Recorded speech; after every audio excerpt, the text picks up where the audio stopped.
The Confessions of Saint Augustine, Book 8, Chapter 11. Thus soul-sick was I, and tormented,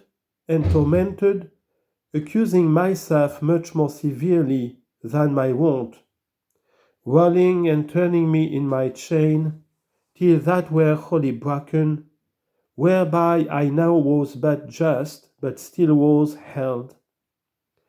And you, O Lord, pressed upon me in my inward parts by your severe mercy, redoubling the lashes of fear and shame, lest I should again give way, for not bursting that same slight remaining tie, it should recover strength and bind me the faster. For I said with myself, be it done now, be it done now. And as I spoke, I all but enacted it. I all but did it and did it not. Yet sunk not back to my former state, but kept my stand hard by and took breath. And I essayed again and wanted somewhat less of it and somewhat less, but all but touched and laid hold of it, and yet came not at it, nor touched nor laid hold of it, hesitating to die to death and to live to life, and the worse whereto I was inured prevailed more with me than the better whereto I was unused. And the very moment therein I was to become other than I was, the nearer it approached me, the greater horror did it strike into me. Yet did it not strike me back, nor turn me away, but held me in suspense. The very toys of toys and vanities of vanities, my ancient mistresses still held me. They plucked my fleshly garment and whispered softly, "Do you cast us off? And from that moment shall we no more be with you forever? And from that moment shall not this or that be lawful for you forever?" And what was it which they suggested in that I said this or that? What did they suggest, O my God? Let your mercy turn it away from the soul of your servant. What defilements did they suggest? What shame?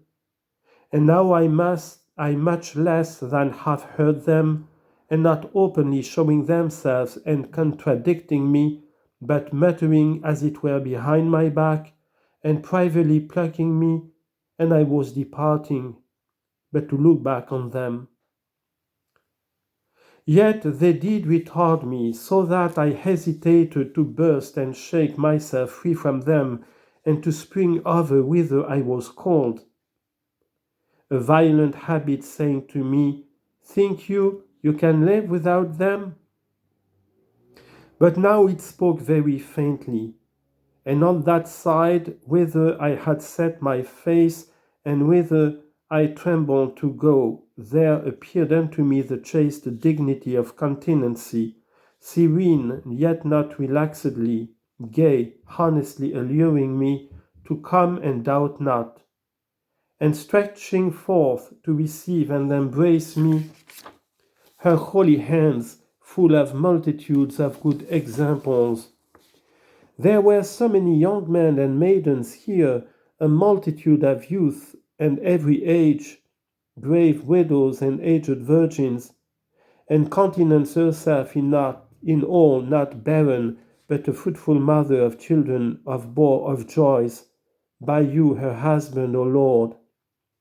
And she smiled on me with a persuasive mockery, as would she say, "Cannot you that what these maidens can? Or can they either in themselves and not rather in the Lord their God? The Lord their God gave me unto them. Why stand you in yourself, and so stand not? Cast yourself upon him. Fear not, he will not withdraw himself, that you should fall. Cast yourself fearlessly upon him. He will receive and will heal you." And I blushed exceedingly, For that I yet heard the muttering of those toys and hung in suspense, and she again seemed to say, Stop your ears against those, your unclean members on the earth, that they may be mortified. They tell you of delights, but not as does the law of the Lord my God. This controversy in my heart was self against self only. But Alypius, sitting close by my side, in silence, waited the issue of my unwanted emotion.